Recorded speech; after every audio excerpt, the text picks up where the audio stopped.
According to a recent study, Pinterest claims that they're able to predict trends with up to an 80% accuracy. For example, in the year 2021, they successfully predicted that women would begin wiping back to front instead of front to back, and that has been true. That wasn't one of their predictions, but it would be funny if it was.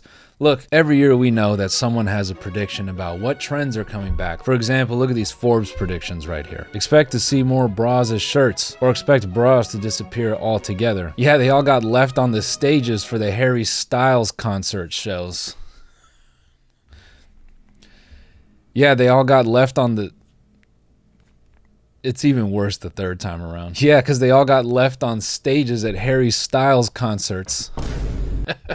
Expect to see more denim, including patchwork denim. They're basically saying that the 2000s are coming back, which should mean that we're also going to get a president that intends to bomb a foreign country. And if anyone wants to make a prediction about where that's going to be, sound off in the comments. Go ahead. Now, I was very curious what these predictions were from Pinterest that they got up to 80% accuracy. And you would be very impressed with some of these bold claims that they've made. For example, we projected that global influences would make their way into pinners' homes in a big way in 2020. The verdict? 160% increase in searches for Indian living rooms.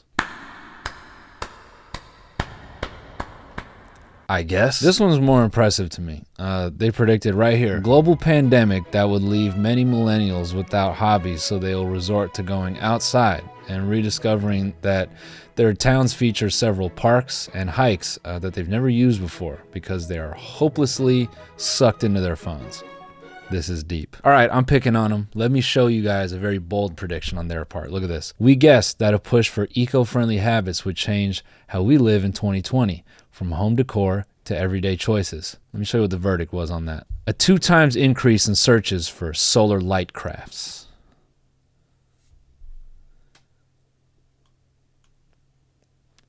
If you want a solar light craft, go to SpaceX. Now, maybe this isn't a prediction, but I think based on these trends and their accuracy, I think we can conclude one thing. A lot of Pinterest users' boyfriends sell weed. I think we can know that much. Obviously, you guys see where I'm going with this. Sure, some of these predictions may be very accurate within their respective fields, but that doesn't mean we can't make fun of them, right? This was a prediction for 2021, last year, and I love it. Number 2 is workwear, and it's almost like they're just biting their tongue from saying, we know you lost your job. And you've been thinking a lot about working again. So why not dress up like you're going to work since you can't, or you aren't, or you can't anymore for a long time. Workwear. Fashion continues to explore facets of uniform. Really? Crowned this season with an aesthetic borrowed from the world with ultra-utilitarian pieces. While the Kenzo jumpsuit is adorned with a multitude of pockets, Le Maire gave its silhouettes a monochrome military spirit. Yeah. You know, it's good to have a lot of pockets to store all your activities now that you're not working because of COVID, you know, cigarettes, dip, Coke, whatever. Now I talk shit about this, but honestly, I'm guilty of monochrome. I discovered monochrome late last year. So they did get something right. You know, Vogue is not all idiots. They did get something right. I don't know why I repeated myself.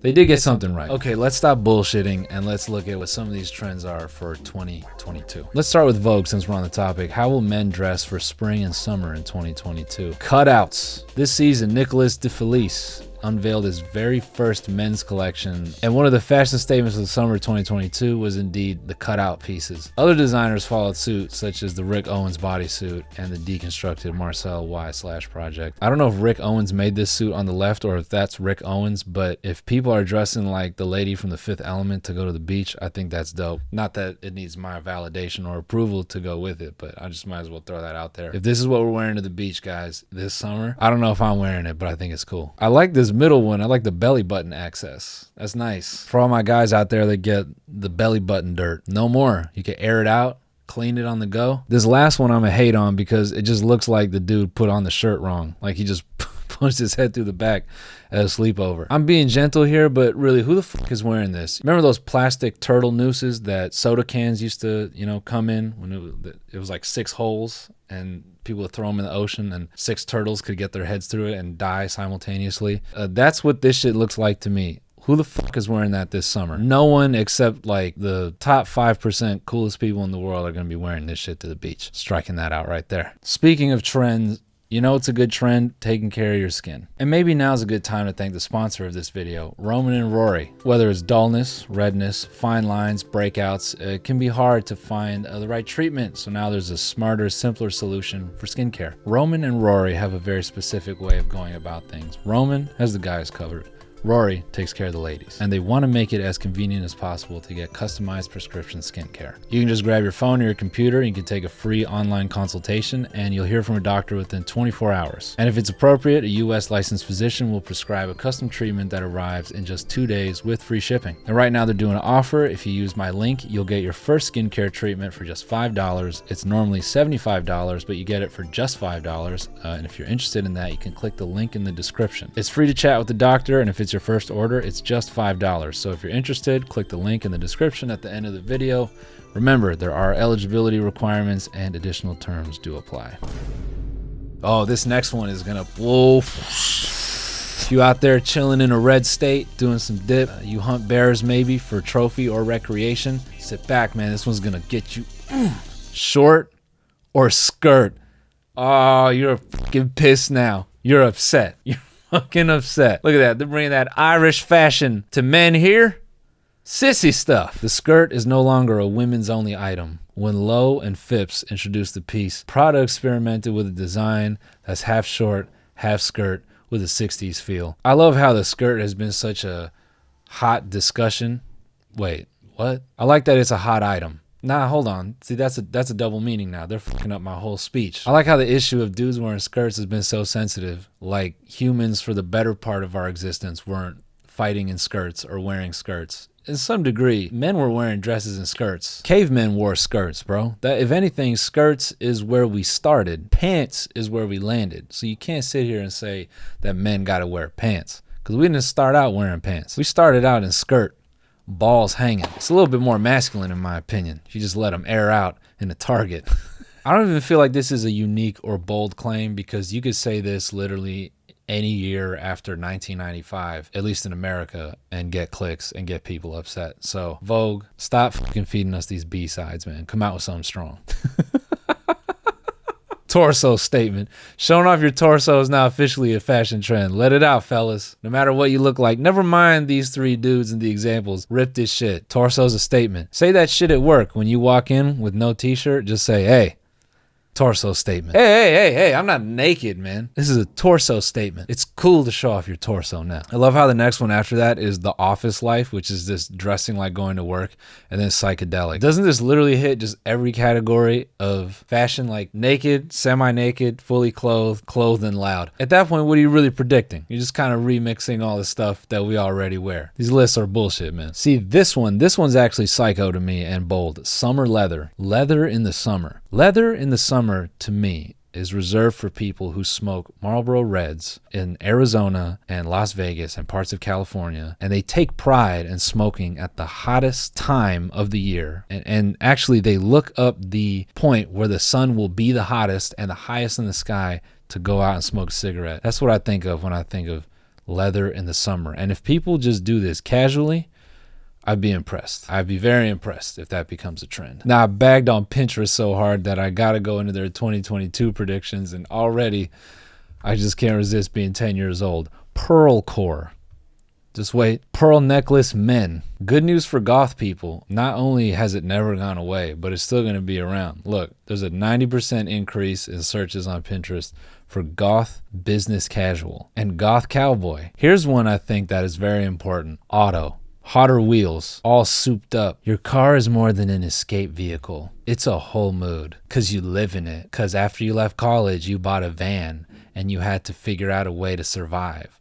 So it's more than a mood. It's your living room. In 2022, people across all age groups will give their motors major makeovers with decor upgrades and spruced up sound systems. All age groups are driving the searches behind this rising trend. Look at this. Car sound system ideas. The 2000s really are coming back. If that's true, I would love that. I would love it if everyone abandoned wanting a Tesla, a McLaren, and they all went out and bought Honda Odysseys and Honda Accords and went to Best Buy and bought the biggest speakers they could. I want to hear trunks rattling. That's something you don't really hear anymore. I'm just getting nostalgic thinking about it, sitting at a stoplight in the heat of Southern California, and just over my music, I could just hear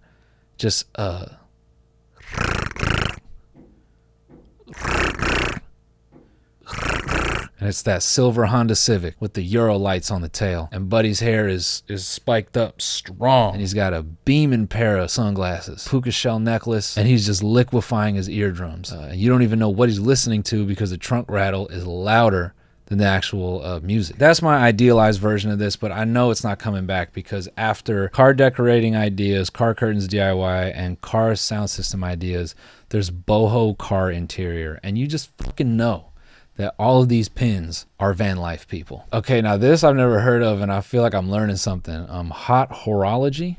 Am I saying that right? Can I say that on YouTube? Horology? Maybe it's a sign of the times, but people are more into clocks and watches than ever. Oversized clocks as decor, old school watch bracelets, and luxury men's watches will define 2022 style, particularly for Gen X and boomers, because they don't know how to use a cell phone, so they're going back to what they know, the good old hour and fucking minutes hand, because their vision sucks and the phone hurts their fucking eyes because every new iPhone gets brighter and the font gets smaller, and I just want to know what the damn time is. Is this really a prediction? Watches? Bro, I haven't even drilled down into every segment here, but all this shit just screams, I do Molly and occasionally write essays on Twitter about how to raise your spirit and what's wrong with the world. And I also have very nice parents. Dude, never mind. I don't want to make it about that. I don't want to be out here bagging on girls with dirty feet. This section, finance, feels a little backhanded. Look at this. Finpowerment. Manage your money like a boss. Girl boss that shit, player. Let financial freedom ring. In 2022, people will take money matters into their own hands. Unlike every other year, right? They will take money matters into their own hands as they set out on new journeys toward financial literacy. Oh, financial literacy to me is such a shitty phrase. Maybe I'm reading too far into it, but financial literacy feels backhanded to me. To call someone financially illiterate. Just say what you want to say. Say you're an idiot. You know what I mean? That's what illiterate means, right? When you call someone illiterate, you don't ever say that in a kind or gentle way. It's like, man, you're fucking illiterate. It's like, you're a moron. So sit here and be like, they're going to strive towards financial literacy. It's like, you're calling them a moron, more or less. Millennials are driving the searches behind investment tips, financial education, and investment property for beginners. It's just fucking, I know it's probably positive, but there's something just mean to me about calling this out. It's like, oh, look, millennials make a nice little fucking visualization board of like what their life could be like, you know? Oh, look at that. Look at you guys pinning your investment tips. Dream big, buddy. This one's the most telling though, right here. Don't quit your yay job. Oh. You feel your stomach roll over on that one. Don't quit your yay job. Don't worry, no one in LA is quitting yay. Their yay job, excuse me. Turn your pastime into a payday. Who says hobbies can't be lucrative? In 2022, people will build a new biz based on their specific interests, such as eyelashes. That's cool. Real estate. Hold on. Look, I don't know if real estate is a hobby. It's a hobby for like BlackRock, but I don't think that's a hobby for people. You don't just just buy a little property here and there. That's a career choice. While people were just looking for small business inspiration in our last report, this year they have more specific visions. Labor of love just took on a whole new meaning for this millennial-driven trend. Again, they're just calling out millennials. I mean, I am too. You know, it's because it's fun and it's easy. Now, to keep it on the subject of predictions and all that, I do think party rental business, mobile business, and an eyelash business is kind of smart because if there's anything that's happened since COVID came out, is that people don't want to go anywhere. They want shit to come to them. So I do think that's a fair prediction, but I also feel like millennials have just been getting the fucking Okay, all right. Now, if this one just doesn't twist deep for people after going through, you know, lockdown after lockdown and having their relationship tested, this one just feels like insult to injury. Pinterest is mean, man. Look at this. Relation tips. They try to make it cute. Hey, your relationship sucks. A more conscious way to relate to one another. You can't control your emotions. Attachment styles. Couples counseling. Friendship dynamics. In 2022, People across all age groups will transform their relationships with their partners that got absolutely railroaded by a global pandemic. They didn't say that. What they really said was, we'll transform their relationships with their partners, with their loved ones, and with themselves. Bro, look at this. Couples counseling worksheets. Worksheets? Relationships are doing more homework in 2022. Healthy marriage tips up 200%. This is 2008 all over again, except with the housing crash, because no one can get a house, so it's just the divorce. Uncomfortable questions to ask. Searches for that have gone up 4 times, and 170% for setting healthy boundaries. Look, man, you cannot use a fleshlight in the living room anymore, okay? It's rude to her. You have to stop, and it's fucking gross. You're 2 years into this relationship. You should have thrown it out already. What does it have that she doesn't, okay? And lastly, on the subject of wiping back to front, I think it's good to close it out on these predictions right here of mindful menstruation. I don't even know. I haven't even read the paragraph. I'm sure it's about, how to look after yourself more as a woman, but just that phrase, given everything else I've read on this, just to me sounds like, hey, bitch, menstruate better. Just be mindful of those around you. Just control your cycle a little bit. Don't make it so, Hey, yeah, that's what it is. In 2022, people educate themselves on their menstrual health. That's because, young women couldn't finish school in a normal setting. So now they have to do homeschool and learn about this shit by themselves. I want to close this out by saying, for all the jokes I try to have, and maybe some of it backhanded, I think Pinterest did a better job than I did. Shout out to Pinterest. And according to them, they got 80% accuracy. That means higher frequency, flexercise, barkitecture, pearl core, dopamine dressing, puff love, and mindful menstruation. That's you. 80% of that and more is going to be you. So you have a lot to look forward to this year between living out of your van, mindfully menstruating, and doing couples therapy worksheets. It's going to be a great year, I think. All right, thank you all for watching. I'll see you very soon. Goodbye. Hey, shit's play, man, I had to switch it up. Yeah, might lose a few, ask me if I give a fuck.